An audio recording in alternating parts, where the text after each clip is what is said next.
my story on Japanime. That's Japanese animation, and it's becoming really, really popular, even though a lot of it is pretty controversial. A lot of sex, a lot of violence, so check that out. We've got the inside edge on raves, and we found out that it's not only about drugs, it's about kids having a lot of fun. I did a little piece on plastic surgery, and I was actually really surprised to find out how many people my age are having plastic surgery. So we went and we talked to a plastic surgeon and some other people to find out why and just what lengths people will go to with this.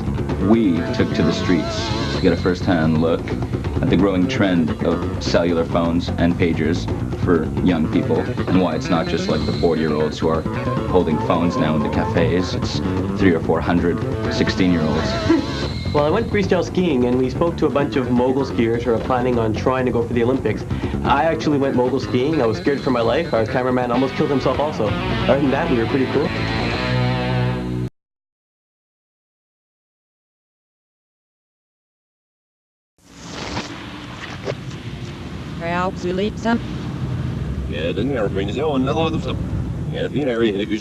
Japanime, Japanese animation, is becoming incredibly popular. It ranges from the relatively mainstream to stuff that's a little more controversial.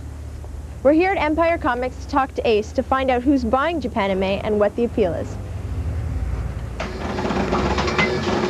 $32.99. So how often do you get new videos, and how long, like?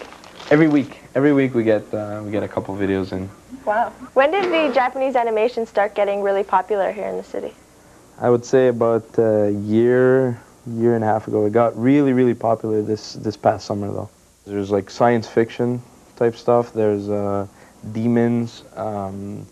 There's some that are just outrageous sex and violence, and that's all it is. How is the Japanese animation different from the other comics, like North American comics, superheroes, stuff like that?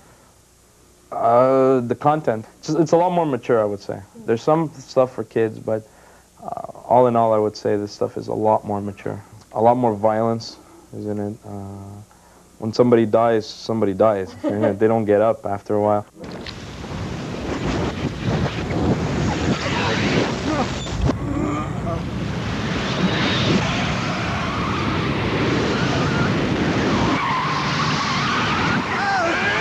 How do you deal with the fact that a lot of the comics and the videos are explicitly violent and sexual? How do you control, you know, if there are little kids coming in here? There are no young kids renting here. First of all, we're right downtown, so it's really rare you find that. Usually the kids come with the parents. If that happens, I tell them what to rent.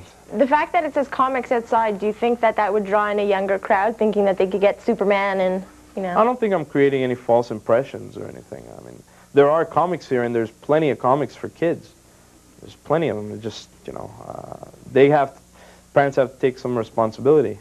Well, obviously, Japanime is becoming incredibly popular, and we wanted to find out why. So we're here at the Vice offices to talk to Rupert Bottenberg, their Japanime columnist. We'll talk about how blacks are portrayed in Japanimation, how they're not portrayed, and when they are portrayed, how they're generally portrayed as being violent criminal thugs. Anime is not just animation for teenagers. In Japan, animation is being produced to appeal to all kinds of people of all ages. It doesn't lose its appeal once you pass the age of 12.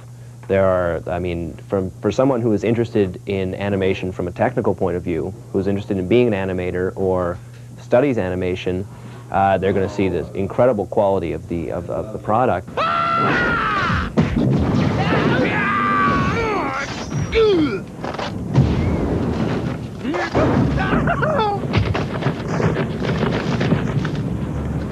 The Japanese they're a different culture from us. They're totally straightforward and in your face that these things happen, and these things are an excellent source of drama. In looking at Japanese animation, you can't deny the fact that there is huge amounts of violent misogyny going on there. But I think the best way to sort of alleviate this problem is to let your money do the talking. Do you think its popularity is going to continue to grow with the 90s going on? Absolutely. I think absolutely everybody loves cartoons. Anyone who says they don't like a good Bugs Bunny cartoon is perhaps a little bit, you know, a little bit weird.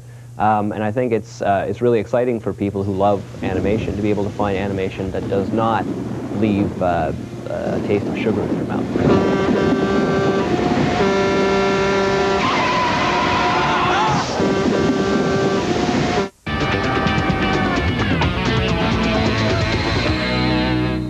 Chocolate is said to be an aphrodisiac, and I sure like it. But is it better than sex? Personally, well, let's go to the streets and find out. What's better? Definitely sex. Chocolate. Why is that? No. Okay, sex. Sex? Chocolate. Why is that? No, I don't know, because I'm too embarrassed to say sex. Sex is better, but you can get more easily chocolate, so I'd rather eat chocolate than wait to have sex. Oh, chocolate. Chocolate? Yeah, Why? because I have no experience. I say chocolate too. Less problems. They're both good at different times. Well, sex is nice, but chocolate tastes good. Sex sometimes and chocolate always. Chocolate always? Oh, chocolate is nice. Why? It tastes good. It depends on the sex and it depends on the chocolate. I'd say sex. Why? It has no aftertaste. Chocolate. Why? Tastes better. Both at the same time, no? Parents, let's say, who went to concerts when they were young have a very hard time understanding why the hell their kid would want to go to this big room with 4,000 other kids and dance to a guy playing records. Like, that doesn't make sense to them. The whole culture is new. Is rave the culture of our generation? Well, we hooked up with some young promoters who have spent the last 6 months putting together this rave. But why go through the hassle when all of us could go down to a club downtown and groove to some techno? We're here to find out. Okay, vas-y.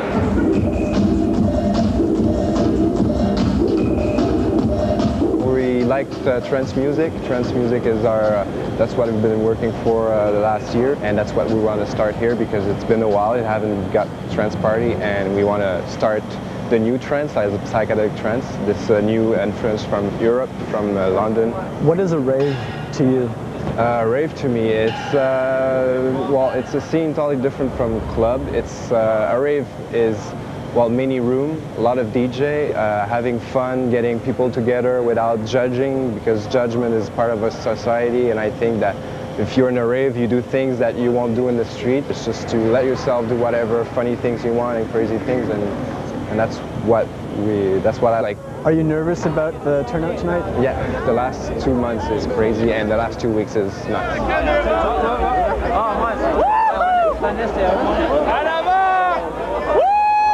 Party inside is gonna be so nice tonight. It's gonna be too much cool.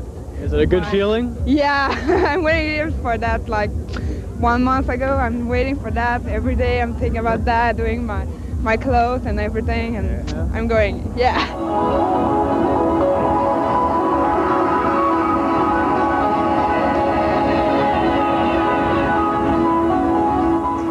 It's still a bit of a niche culture. It hasn't completely broken through yet, but it's getting much bigger very fast. There are really, really, really big commercial parties, and everybody and their brother will be there. I mean, if you go in, you're bound to find the kid that you babysat when you were 13 dancing next to you.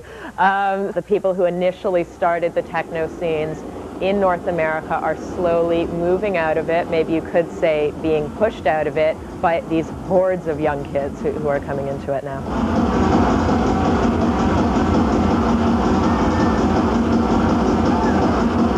I think it's gonna have a lot of ecstasy tonight, a lot of speed, and a lot of ash and weed.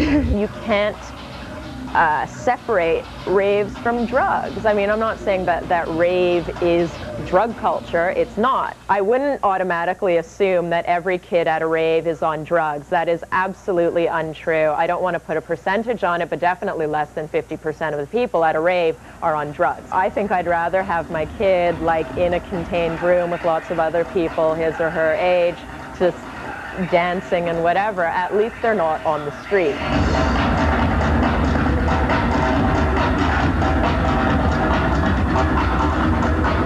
You have to be strong because it's so cool. You just get hooked to it. The crowd is very good, very friendly. Very, very friendly. You hit someone, he's gonna excuse. You excuse yourself, everybody talks to each other. It's really fun. It's a different kind of fun, you know. Everyone's here, and all the old bunch is here too, and it's going to be very great. It's my last day on vacation, and I'm ready to stick it all loose.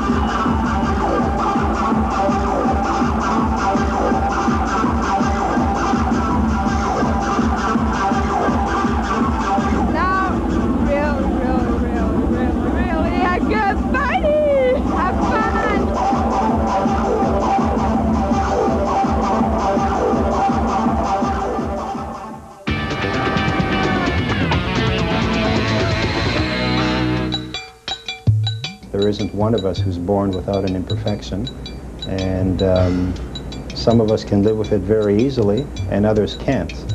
And those that can't, if we're able to do something for them, why not? So, we don't know. Hello. All the wishes of the good that helps if you don't house. Here is the man. Yes, yes, Mr.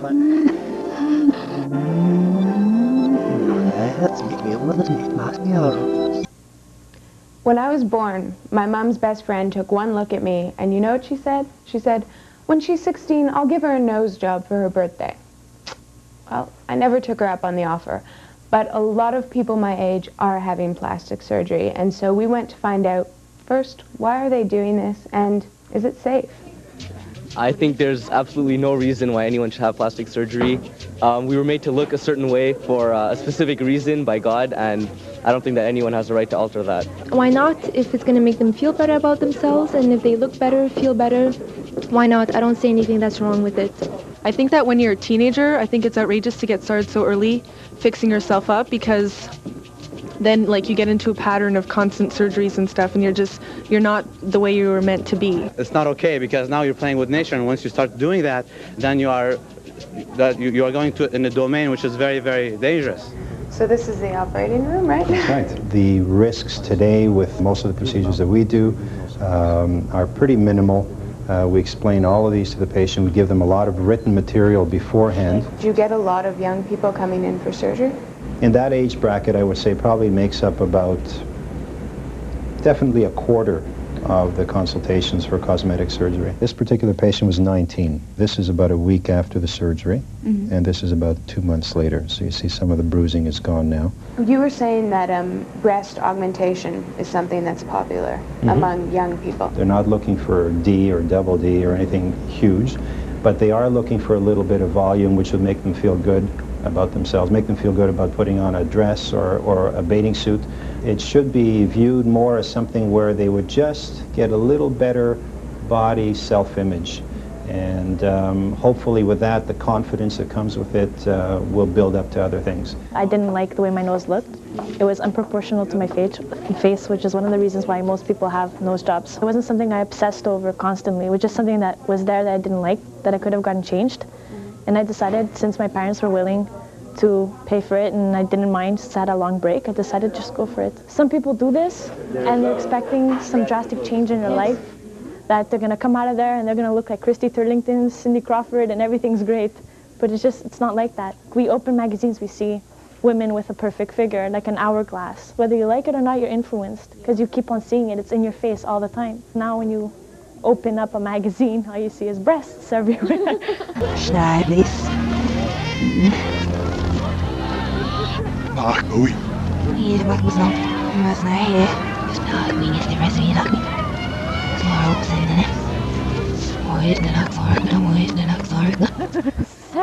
Sex sells everything, and sex sells people. Here's the shot of Demi Moore, which I guess you can see the before and after. We're worshipping that and idolizing that as the quintessence of female beauty, and it isn't.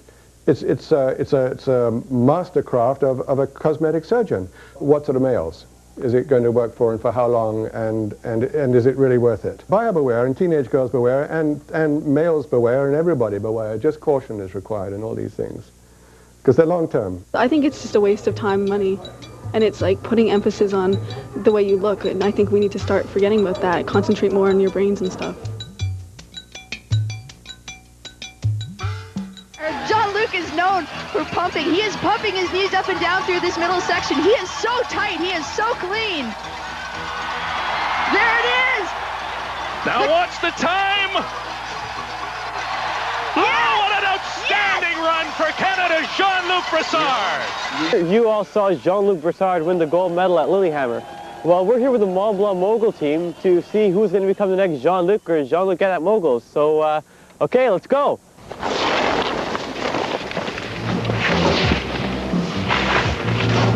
Okay, maybe not. Alors, mesdames et messieurs, nous vous souhaitons la bienvenue au Mont-Saint-Sauveur pour la compétition de boxe provinciale. 3, 2, 1, go!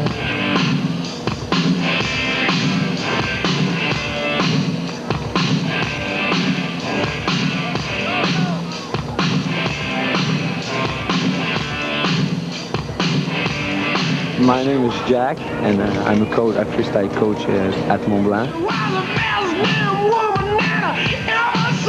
I'm Marlène, and I'm an athlete at Mont Blanc. My name is Christian Durantet. I'm an athlete too. So what's the difference between freestyle and, let's just say, alpine skiing straight down? The alpine skiing is different because the technique it's just speed, speed, speed, and gait. The freestyle skiing contains 3 different disciplines: aerial, ballet, and mogul. So how do they judge moguls now when you guys are competing? How do they judge it? 50% is for technique, 25% is for jump, and the other 25% is for the speed.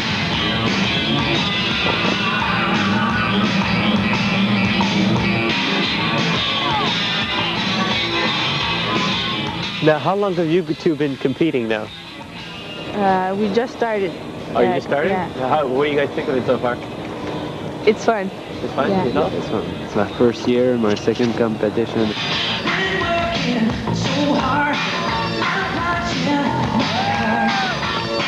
When you're up at the top of the hill now, like, what's the first thing going through your head? Are you concentrating on your jump? Are you concentrating on the speed? Or are you just hoping you don't break a leg? I mean, like you're nervous and you're always want to go pee, even if you have. You just went there. You just went in about 2 minutes ago. That's right. You just forget everything. All you think about is, well, I'll do my best, and like the hockey players, I'll give my 110%.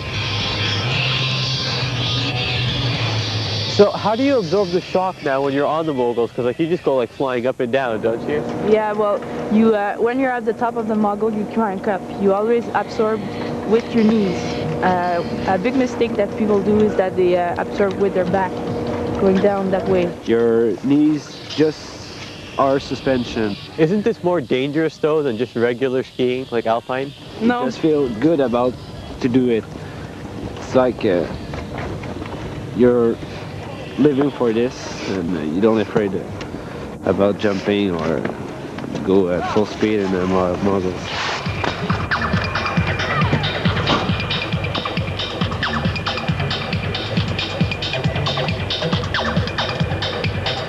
For me, it's the best feeling of the world. Yeah.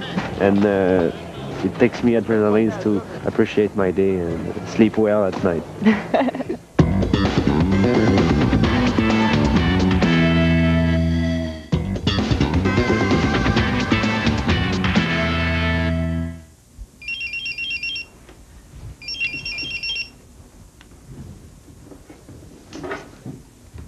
These days, it seems everywhere you go, you see more and more young people with cell phones and pagers. So with the help of some of my colleagues, we went around to find out just how popular the phones and pagers really are.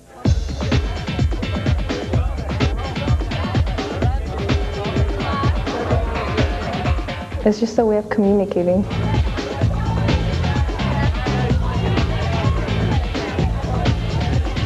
And there's a beep? No, it vibrates. It vibrates.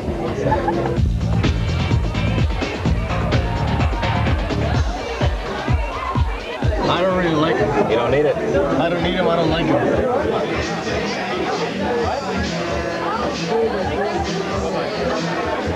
Don't go wild on me, but I actually disconnected my home phone, and I have this phone. I'm not gonna go wild, man. It's not wild, no, like some people might think it's inconvenient or stupid, but to tell you the truth, I'm paying $40 a month to have my own personal line. They want to get in touch with their friends after work or after school, and they want to get in touch to go have a coffee or whatnot. And they really want the pagers so that they can keep in contact with each other. And 18-year-olds get their first credit card, and the first thing they're going to come for is for a cell phone.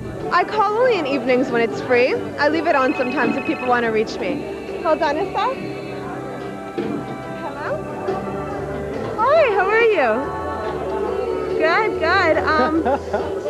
That's great. Oh, no, not really, but you kind of caught me at a bad time.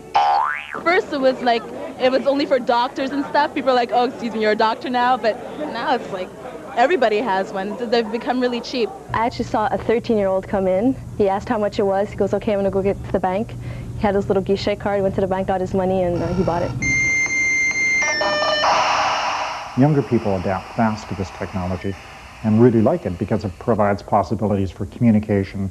It really does get you to be part of a kind of a global club culture in some ways.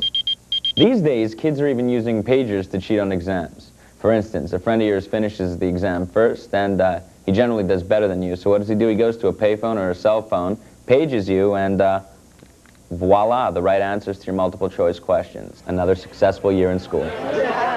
I only use it when I go driving for safety reasons.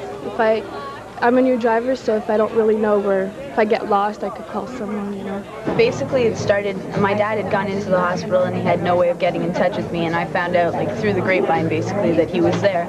So that was one of my arguments into getting a cell phone. To my knowledge, the StarTech is the most expensive cell phone you offer. That's right, and right now it's at $17.99. It comes with lithium batteries, 2 of them. It vibrates, and it's got 2 lines of characters that are on the display. $1,799, not $17.99. Darling, you look marvelous. Yes, I've lost weight. I am down to 8 ounces. This will make a huge difference between the generations. So now it's the cellular telephone generation, which I would call the digital generation in many ways. Oh, I'm done for the day. Oh yeah, I'm out of here, man. People view it in different ways. I mean, you can look at it as a security item, or you can look at it as a symbol of wealth, but personally, it's just something that I have for in case of emergency. Well, basically, I was never home, so I had to get one for my work and friends. My mother would never give me the messages, so I just got one. You have to think that cellular telephones also are really contradictory. Eh? The cellular telephone is really a form of monitoring and tremendous surveillance. If you're in business, you know, it's hard to be out of touch with the boss and stuff like this because you can be contacted at any given time. It hasn't broken. You can't break it. It's impossible. Well, you've tried. I've shot it across the room. I've, like, done everything. You can, like, it just does not die. That's it for BuzZone this week. Got a jet.